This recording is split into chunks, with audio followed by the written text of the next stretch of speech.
Reality will not be shown on TV, and वो हमारे business channels के लिए भी एग्जैक्टली ट्रुथ है। जैसे आप बोल रहे हो ना कि यार नहीं इकनॉमी अच्छी है, सब अच्छा है, नहीं, that is not the reality. But YouTube channels है नहीं ना हमारी फील्ड में ज़्यादा, और ज़्यादातर लोग एनालिसिस करते हैं ना कि रियल बातें करते हैं। उस दिन आपने कैसे मैनेज करा अपनी पोजीशंस को? ये प्रॉफिट में था तो हम लॉस में थे ना। सिंपल है। मतलब ऐसे लेके निकल गए। अगर तुम हर महीने यही सोचोगे कि कल फिर से 800 पॉइंट गिरेगा या 800 पॉइंट बढ़ेगा, तो ऐसे तो ट्रेडिंग ही नहीं होगी तुम्हारी कोई। This video is made for educational purposes only and are not meant for financial advice. Viewers are recommended to consult registered financial and investment advisors before making any investment. We disclaim all liability for any loss or damage as a result of any investment that you may consider. We do not promote any finance or investment related courses or products through this channel. So hi sir, my name is Jasneek and I have been trading from last 3 years. So मेरा question है वो लक्ष्य sir से है, that is कि हम normally देखते हैं कि ऑप्शन बाइंग में जो प्रोबेबिलिटी है वो काफ़ी कम होती है, विनिंग प्रोबेबिलिटी, ठीक है।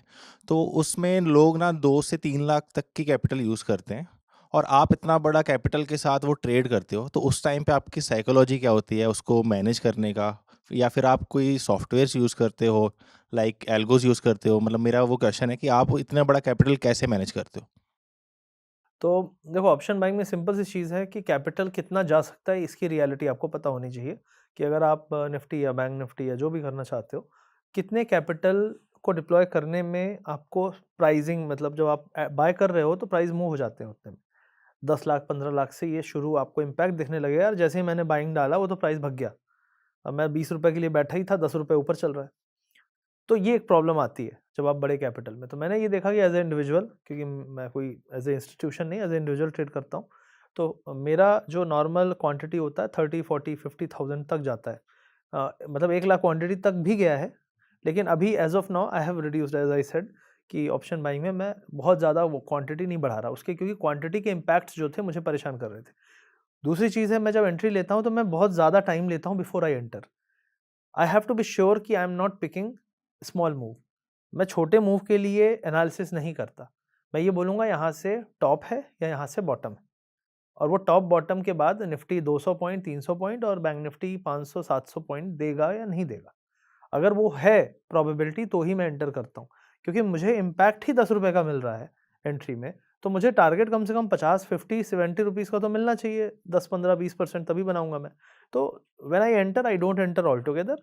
लाइक अगर मेरे पास 50 लाख का कैपिटल है या 1 CR का है, तो मैं पहले 30 लाख का लूँगा, और मैं 30 लैक्स में ही अगर प्रॉफिट में आ गया 5 लाख 8 लाख मैं बुक कर लूँगा, दैट इज़ डन। बट अगर मेरी 30 लाख की ट्रेड में डिके का और समय बिता रहा है, जैसे रेंज बाउंड मार्केट है, वो किसी को कुछ नहीं, वो परेशान कर रहा है, हो सकता है इनको थोड़ी देर के लिए खुशी दे रहा है, लेकिन अगर वो रेंज बाउंड है तो उसके बाद ही मूव आएगा, और आएगा तो बढ़ाएगा, और वो रेंज बाउंड हो सकता है 2 दिन चले, कई बार तो हफ्ते भर रेंज बाउंड रहता है मार्केट। तो ये रिस्क है एक, जो मैंने देखा है। तो मैं नॉर्मली क्या करता हूँ, अगर वो रेंज बाउंड है तो मैं मैक्सिमम 1 आवर से 1.5 आवर वेट करता हूँ, क्योंकि उसके बाद फिर डिके का इम्पैक्ट बहुत ज़्यादा हो जाता है। और मैं क्वांटिटी तभी बढ़ाता हूँ जब मुझे लगता है कि ब्रेकआउट मेरा कंफर्मेशन आने वाला है, क्योंकि मार्केट विल ऑलवेज स्टार्ट झटका मारना शुरू करता है, बड़े कैंडल्स बनते हैं जस्ट बिफोर द डायरेक्शन। वो बड़े कैंडल्स ज़रूरी नहीं है कि जो पहला बड़ा कैंडल ग्रीन बना तो ऊपर ही जाने वाला होगा। ऑलवेज रिमेंबर, आजकल क्या होता है, इफ़ गिरना होगा ना तो उससे पहले झटके ग्रीन मारेगा और एक स्पाइक मारेगा और फिर उसके बाद गिराएंगे। इसी तरीके से तो ये सब चीज़ें जो है हमने नेकेड प्राइस एक्शन को देख के सीखी है कि भाई don't trust the first candle, don't trust 2 candles, trust only when really एक ब्रेकआउट हो गया है।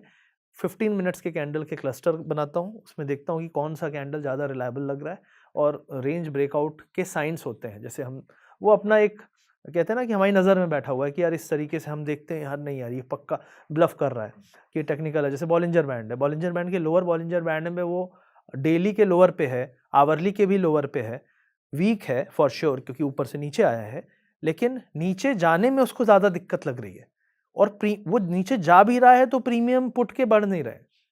2 साइंस मिल गए मेरे को, तो मैं पुट तो नहीं लूँगा ना। अब कॉल लूँगा नहीं लूँगा वो तभी लूँगा जब मुझे लगेगा कि यार ये, अब मेरे को ये डिसाइड हो गया मुझे कॉल लेना है, अगले 1 घंटे 2 घंटे जितने भी टाइम वेट करना पड़ेगा, अभी मैंने पोजीशन नहीं लिया। तो once I get the sign कि यार हाँ, put is decaying faster than it is giving the money, like 50 point का डिप आया, पुट भागा नहीं, बाउंस आया, पुट गिर गया, तो ये दिख रहा है क्लियरली कि somebody is trying to sell the puts at this price because it is technically the place जहाँ पे हमें कॉल बाय करना चाहिए। तो बहुत कुछ सोचना पड़ता है एज ए ऑप्शन बायर।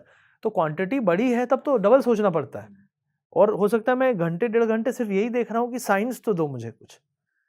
तो ऑप्शन प्रीमियम से साइन लेता हूँ, प्राइस एक्शन से साइन लेता हूँ। Overbought oversold territory are the best for option buyers. बीच में मिडल बॉलिंजर 20 SMA या 21 EMA क्रॉस ओवर जो नीचे से ऊपर है, ऊपर से नीचे, that is a flipping point.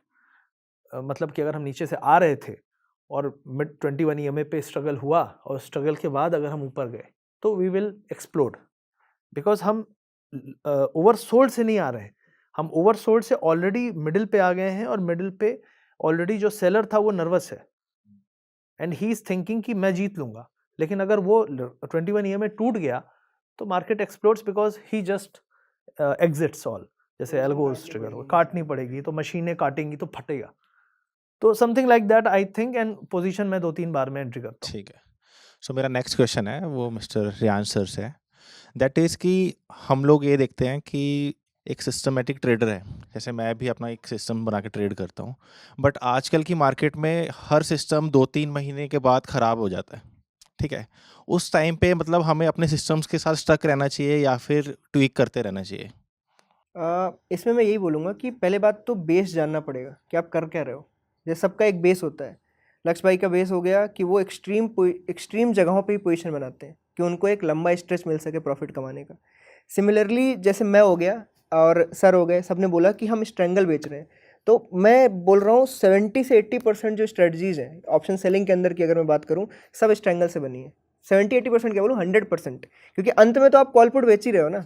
और फिर उसमें आप चाहे जो मर्जी जोड़ दो, ये हैच जोड़ दो, ये जोड़ दो, 2 लेग जोड़ दो, कैलेंडर बना दो, अल्टीमेटली क्या है, अल्टीमेटली आपने स्ट्रैंगल बेच रखा है। तो मैं बोलूँगा कि जो बेस है ना उसको सेम रखो, बट कुछ ट्विक्स हमेशा इंपॉर्टेंट है 2 से 4 महीने के बीच में, क्योंकि मार्केट भी तो बदल रही है ना। अगर मार्केट का रेजिम बदल रहा है तो आपको उसके हिसाब से चेंज करना पड़ेगा स्ट्रेटजी में भी, बट अपने बेस को मत हिलाओ। ऐसा मत करो कि यार आपने 1 साल ट्रेडिंग करी थी कि आपने 100 रुपये के प्रीमियम्स बेचे और उसी से अच्छा कमाया था, सब बढ़िया किया, उसके बाद आप आ गए कि आपको ना कोई अच्छा यूट्यूबर मिल गया और आपको लग रहा है कि यार वो तो बहुत बड़े पैसे बना रहा है लेकिन 500 रुपये के प्रीमियम बेच रहा है, आप सीधा कूद गए 500 रुपये के प्रीमियम बेचने, आप अपना सब खो दोगे।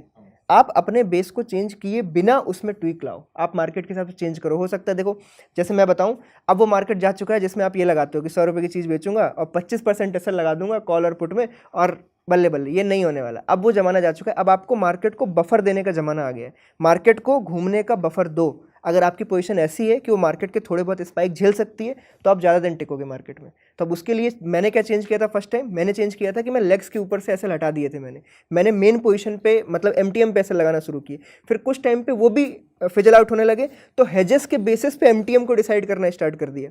तो ये चेंजेस इंपॉर्टेंट है, बट बेस चेंज नहीं हुआ।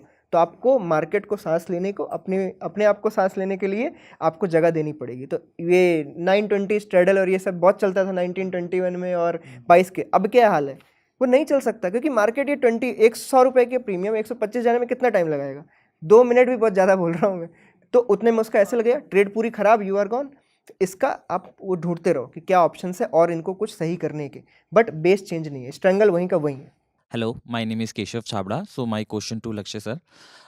सर, अभी जैसे हमने आपके इंट्रो में भी इन्होंने दिया था कि you have achieve 2 crore profit recently on election day, and मैंने आपकी वीडियोस में भी सुना था कि आपने काफ़ी डिटेल तक जाके एनालिसिस किया था कि किस स्टेट में कितनी सीट्स किसको आने वाली है, और मतलब आई थिंक आपने कुछ एक्सेल भी उसका ट्रैक किया था। तो वो कैसे आपके एक्सपीरियंस से आया उसमें, या आपने मतलब उस पॉलिटिक्स में इंटरेस्ट, मतलब हम वो चीज़ कैसे आप उस लेवल तक इतने डिटेल तक पहुँचे कि you are able to analyse कि नहीं अब मार्केट यहाँ बिल्कुल टॉप पर है, और जो मेरा एनालिसिस कह रहा है वो कह रहा है कि बीजेपी की इतनी सीट्स नहीं आएगी, and then how you plan to take the put positions before the election day.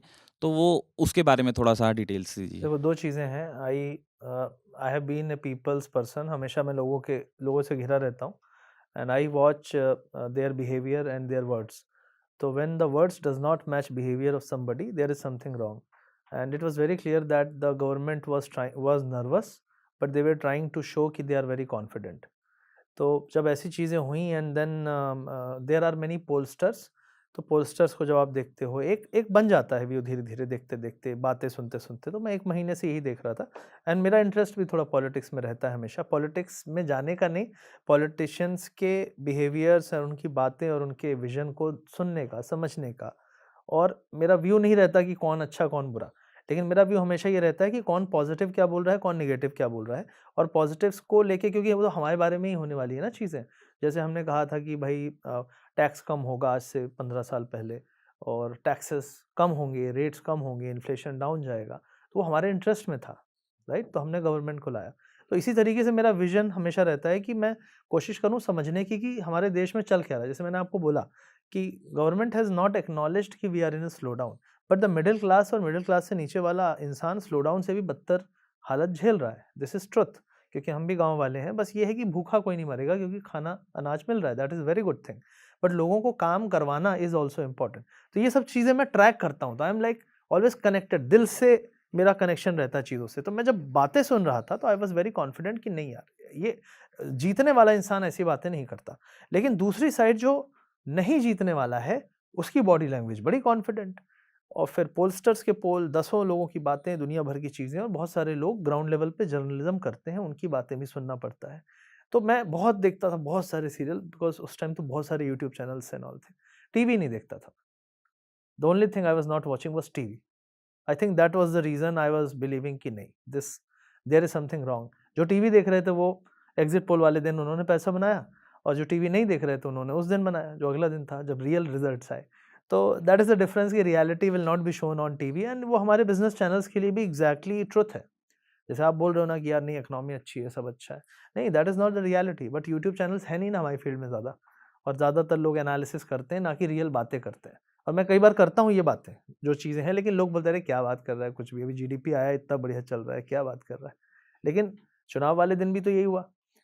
2020 में जस्ट कोविड के पहले मैंने, तब मेरा चैनल शुरू का था, मैंने कहा यार technically there is a divergence in the market, and I think something bad will happen after budget. और बजट में ये मेरा व्यू है, आप जाके आज भी 2020 के वीडियो देखो, आई सेड क्लियरली, क्योंकि सारे जो स्टॉक्स थे ना, दे वर हैविंग वीकली में bearish divergence for at least 2-3 months. तो कुछ बड़ा उसको ट्रिगर चाहिए था। अभी भी सेम है, कुछ ट्रिगर आएगा, वो हमें नहीं पता क्या होगा, and because we have stressed so much up, the retracement will also be huge मतलब 25 to 30%, उससे कम नहीं होगा। तो दैट्स हाउ आई एनालाइज। तो ये सब चीज़ें और पोजीशन लेने की बात है, दुनिया में बहुत शोर था, मतलब आप सोचो कि इतने शोर के बाद भी अगर पोजीशन मैं होल्ड करता हूँ, तो इट इज़ माई बिलीफ। तो मैं, देखो, आई केम फ्रॉम जीरो, जाऊँगा तो जीरो, कर्जा लिया नहीं मैंने, बैंक लोन देते नहीं, सिबिल खराब है, और ज़रूरत भी नहीं पड़ी, क्योंकि कुछ बैंक तो मेरे से हाथ पैर जोड़ते हैं कि रखे रहो पैसा। हमारा बैंक, क्योंकि बोलता है ना, बाकी सारों ने तो डाल दिया है हमने नहीं डाला है, तो बोलते हैं सर प्लीज़ रखे रहिएगा, मंथ एंड है, क्वार्टर एंड है, ईयर एंड है। मैंने कहा ठीक है, नो वरीज। तो पॉइंट इज़ कि when you know the reality, जैसे बैंकिंग के बारे में मैं क्या बोल रहा हूँ आपको, पीएसयू के बारे में मेरा क्लियर व्यू था कि PSU banks will be the worst doing banks in the recession and slower economy. वो आ रही है, आप देखो पहले ही बैंक गिर चुके हैं। ये मैंने चुनाव के टाइम बोला था कि पीएसयू सेक्टर से निकल जाओ, पूरी हवा है। वो शिपिंग कंपनीज, क्या हुआ, सारे 5,000 में खरीदे हैं, 3,000 में रो रहे हैं। तो रियलिटी देखो लोगों को समझ में आती है, लेकिन लोग ना नहीं उसको एक्सेप्ट करना चाहते। अपनी रियलिटी जितनी जल्दी एक्सेप्ट करेंगे उतनी जल्दी हम आगे बढ़ेंगे। That's my view always. और इसीलिए मैं सोचता हूँ कि जो भी चीज़ें मैं देख रहा हूँ, मेरे नज़रिए, यूट्यूब चैनल क्यों खोलते हैं, टीवी चैनल लोग नहीं देखना चाहते, इसलिए ना हम खोले हैं, और वो बोलें जो वो नहीं बोलते हैं, और वो चीज़ जो सच है तो मैं वही बोलता हूँ। तो मेरा व्यू हमेशा वही रहेगा, आज भी है, हमेशा है। मैं जैसे चैनल बंद कर दूंगा उसी दिन मैं नहीं बोलूँगा सच टीवी पे, लेकिन पर्सनल लाइफ में मैं ऐसा ही हूँ। तो I always talk what I feel is right, what I observe, and if it works well and good. और पिछले मतलब आज से 1.5 साल पहले कई टॉप बने, मैंने ऑलमोस्ट 10 में से 8 टॉप पकड़े थे। That day I tweeted and it was the top. अभी मार्केट में इतना पैसा आ गया, 10 करोड़ डीमेट खुल गए, तो हमारे बस में नहीं है, अब ज़्यादा जा ही जा रहा है। लेकिन उसके बाद भी इलेक्शन वाला टॉप था, और कई सारे ऐसे इंस्टेंस थे which I picked. So I am happy about की चीज़ें काम की, जिसने बिलीव किया, बट बहुत कम लोग थे जिन पे और फिर उठ गया तो लोग बोले फिर चिढ़ाने लगे कि अरे देखो फिर उठ गया। तो मैंने कहा टेंशन मतलब जो चिढ़ा रहे हैं वही अगले वाले के लिए तैयार हो जाओ, मेरा क्या जाएगा। लोग रीड नहीं करते ना, जैसे पॉलिटिशियंस बात कर रहे हैं 4 तारीख को स्टॉक मार्केट बढ़ेगी, अभी से पैसा लगा दो। ऐसा नहीं होता, नॉर्मली ये चीज़ें नहीं होती हैं, बट इलेक्शन के टाइम पे ही सारी चीज़ें हो रही हैं। तो अगर एक दिन पहले गैप अप हुआ है तो मतलब गेम हो चुका है। अब आपको रेडी रहना है कि अब ये कटेगा कैसे। अगले दिन वही हुआ, मार्केट इतनी रेड। उसके बाद अगले दिन क्या हुआ, फिर से पॉलिटिशियन को अपना बिलीफ लाना था ना कि ये जो इतने कम सीटें मिली, हमें इसका बिलीफ वापस से मार्केट में लाना है कि कोई डर नहीं रहा है। उससे आई ग्रीन कैंडल, अब पॉजिटिव आ गया कि नहीं मतलब सब मोदी जी का सब सही चल रहा है। ये सारी चीज़ें थोड़ा सा ना अब इन्वॉल्व कर दी गई हैं, स्टॉक मार्केट को, बिजनेस को और पॉलिटिक्स को एक साथ इन्वॉल्व कर दिया गया है और सबको साथ में लेके चलने का एक सीजन चल रहा है और वो चलता ही रहेगा अभी जब तक चीज़ें सही है। जिस दिन सब गिरेगा ना और लोग त्रास हो जाएंगे कि यार अब किसी पे पैसा ही नहीं बचा है, रिसेशन बिल्कुल आ जाएगा, उस दिन लोग रियलिटी ज़्यादा बोलना शुरू करेंगे। उस दिन आपने कैसे मैनेज करा अपनी पोजीशंस को? ये प्रॉफिट में था तो हम लॉस में थे ना। सिंपल है। मतलब ऐसे लेके निकल गए। ऐसे लेके निकल गए। मेरा देखो सिंपल है कि 1% of capital gone, I am out. उसका कोई दूसरा ऑप्शन नहीं हो सकता हमारे पास। लोग ये सीखने में 2-4 साल लगा देते हैं, तब तक 2-4 बार कैपिटल उड़ जाता है, 2-4 कर्जे हो जाते हैं, फिर स्टॉक मार्केट गलत है। तो अपने आप को हम शीशा नहीं देखना चाहते, ये थोड़ी गलतियाँ करते हैं मार्केट में लोग। अच्छा, जैसे अभी हम डिस्कस कर रहे थे कि कुछ दिन पहले 12 सितंबर को निफ्टी ने 2:30 बजे जो मूव किया, तो हम अभी ये भी डिस्कस कर रहे थे कि 12-1 बजे तक जो प्रीमियम खा के निकल जाओ। बट मैंने उस दिन ये ऑब्जर्व करा कि जो प्रीमियम आपका 9:15 बजे था, उससे ज़्यादा प्रीमियम आपका 11 साढ़े 11 बजे था। मतलब स्ट्रेडल पे अगर हम स्ट्रेडल का प्रीमियम देख रहे थे 11 साढ़े 11 बजे उससे ज़्यादा प्रीमियम था। तो मैंने वहाँ पे पोजीशन और ऐड कर दी क्योंकि मुझे लगा कि भैया ये तो अभी प्राइस ऊपर जा रहा है, मतलब ऊपर चला गया तो अब नीचे आएगा। वो जो प्रीमियम खाई थी वो खाई थी 12:30 से 2 बजे के ही बीच में, सिर्फ 1-1.5 घंटे में जितनी जो खाई थी वो ऑलमोस्ट 1% आपका आ चुका था। आइडियली किसी का टारगेट 1% होगा तो वो निकल भी जाएगा, बट ऐसा लग रहा था कि अब तो ये साइडवेज है। तो जितना प्रीमियम बचा है अगर तुम इसको इसमें कैलकुलेट करके ऐड कर दोगे तुम्हारा 2% निकल जाएगा, तो चलो बैठे रहो। और वो एक मूव फिर आपको +1% से माइनस फ्यू % ले जाता है। करेक्ट है। अब देखो क्या है ना कि पहला तो हमें ये एक चीज़ दिल में माननी पड़ेगी कि हम हर चीज़ को सॉल्व नहीं कर सकते। अगर आप ऑप्शन सेलर हो तो आपके पास कुछ खामियां हैं जिन्हें आप हर जगह सॉल्व नहीं कर सकते। आप एक ऑप्शन बायर हो तो आपका जो प्रोबेबिलिटी ऑफ प्रॉफिट है आप उसको उसमें सॉल्व नहीं कर सकते। आपको उसमें रिस्क मैनेज करना पड़ता है। आपको उसमें 10 बार की चीज़ एक बार में कमानी पड़ती है बाइंग में, तब जाके आप अगले 5 एसएल ले पाओगे। सेलिंग में आपको जो ये स्पाइक्स आ रहे हैं ना, इनको झेलना पड़ेगा, आप इससे आउट नहीं हो सकते। बट आप ये सोचो कि आप अपना ट्रेडिंग का स्टाइल बदलो। जैसे लक्ष्य भाई ने बोला कि एक्सट्रीम पोजीशन से अगर बाइंग की पोजीशन बन सकती है तो क्या सेलिंग की नहीं बन सकती? बनती है। लोग बनाते हैं क्योंकि लोग चाहते हैं कि हम 400 पॉइंट कमाएं। तो वो 400 पॉइंट कमाने के लिए मैं यही बोलूँगा कि अगर आप सेलिंग में अभी थोड़ा सा भी प्रोफेशनल हो गए हो या 1-2 सालों से कर रहे हो, तो मैं ये बोलूँगा कि थोड़ा सा ना चार्ट के साथ अलाइन कर दो अपनी ट्रेडिंग को। वो भूल जाओ कि अब 40-40 का बेच के छोड़ देंगे, चार्ट देख ही नहीं रहे हैं। चार्ट के साथ थोड़ा सा अलाइन करोगे ना तो आपको बेटर प्रीमियम्स, बेटर पोजीशन बनाने को मिलेंगी। अब आप अगर मैं आपसे नॉर्मली पूछूंगा तो आपका चार्टिंग वो क्या है परफॉर्मेंस, मतलब आप कितनी बार जो आपने सोचा है वो होता है? मतलब 50-60% नॉट। मतलब हाँ। मैं मान के चलता हूँ 60%। ये हाँ, हाँ, यूजुअल होता है हाँ कि जी। हम चार्ट रीडिंग में 60% सही होते हैं। तो 60% अगर आप सही हो और आप डेल्टा के साथ ट्रेडिंग कर रहे हो, मतलब आप 40 रुपये का ना बेच के ना एक्चुअली में एट द मनी ये 250-300 रुपये वाला बेच रहे हो, तो अगर आप 60% सही रहोगे ना और 250-300 का बेच के आपका एसएल 70 रुपये ही था, तो आपका इक्विटी कर्व ज़्यादा बेटर होगा 40 वाले से। आप ये स्पाइक भी झेलने की ताकत रखोगे। मैं ये बोलता हूँ ज़्यादातर लोगों का क्वेश्चन ये होता है कि अगर मैंने ये ट्रेड बनाई और ऐसा कोई ब्लैक सॉन इवेंट आ गया तो मैं तो बिल्कुल आउट हो जाऊंगा मार्केट से। मैं ये बोलता हूँ कि ब्लैक सॉन आने के पहले जो 12 महीने अच्छे थे उसमें पैसा कमाया है क्या? अगर कमाया होगा तभी तो ब्लैक सॉन में झेलोगे। अगर तुम हर महीने यही सोचोगे कि कल फिर से 800 पॉइंट गिरेगा या 800 पॉइंट बढ़ेगा, तो ऐसे तो ट्रेडिंग ही नहीं होगी तुम्हारी कभी। तो पहले वो 1.5 साल कमाओ तब जाके, क्योंकि देखो अगर ऐसा कोई मूवमेंट आता है बड़ा 25% डाउन का या कुछ भी, तो ये भी 3-4 सालों में आता है। तो अगर तुम 3-4 सालों में भी यही सोच रहे हो कि आ गया है तो ट्रेडिंग कभी नहीं होने वाली। मैं सच बता रहा हूँ, अभी भी 60% लोग हैं जो अभी इसी सोच में है कि कोविड जैसा मार्च फिर से आ जाएगा अगले महीने। हर अगले महीने यही सोचते हैं कि जो मैंने अभी ट्रेड बनाई है कल फिर खराब हो जाएगी।